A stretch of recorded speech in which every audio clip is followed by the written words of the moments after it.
Trump ended trade talks with Canada last month, you will recall, after Ontario ran an anti-tariff ad campaign featuring former President Ronald Reagan.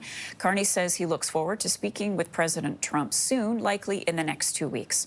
All right, let's bring in CTV's U.S. political analyst Eric Ham now with more. Eric, good morning to you. So do you think that Prime Minister Mark Carney is trying to send a signal to Donald Trump by making those comments?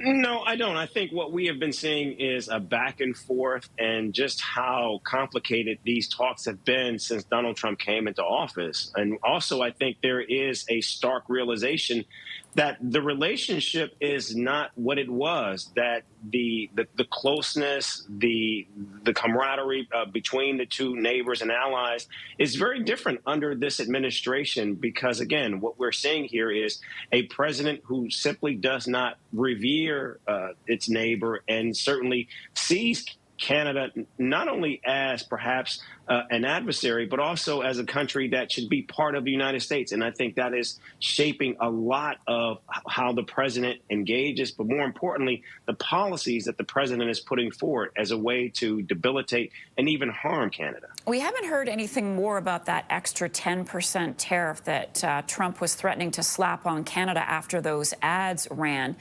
Do you think we will? Why is that on the back burner?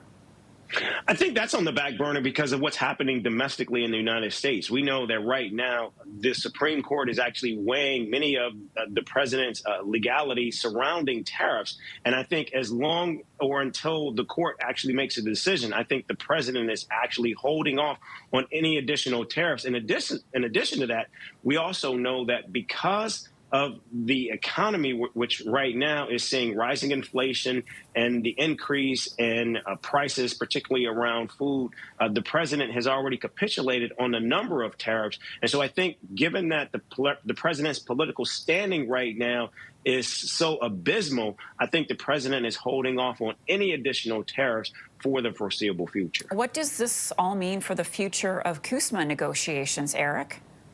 That's a really good question. I think right now, because the president appears to be losing on tariffs and trade, which has been his signature economic policy since coming back into office, I think right now the president is trying to find his way. And right now there is no leverage that he holds, particularly if the Supreme Court upholds lower court rulings deeming that the president acted illegally when implementing many of these tariffs. And so the only leverage that the president will have going forward on CUSMA will be the possibility of potentially pulling out of CUSMA. But in terms of the actual negotiations right now, it remains to be seen. All right, Eric Ham for us this morning. Eric, good to see you. Thanks. Thank you.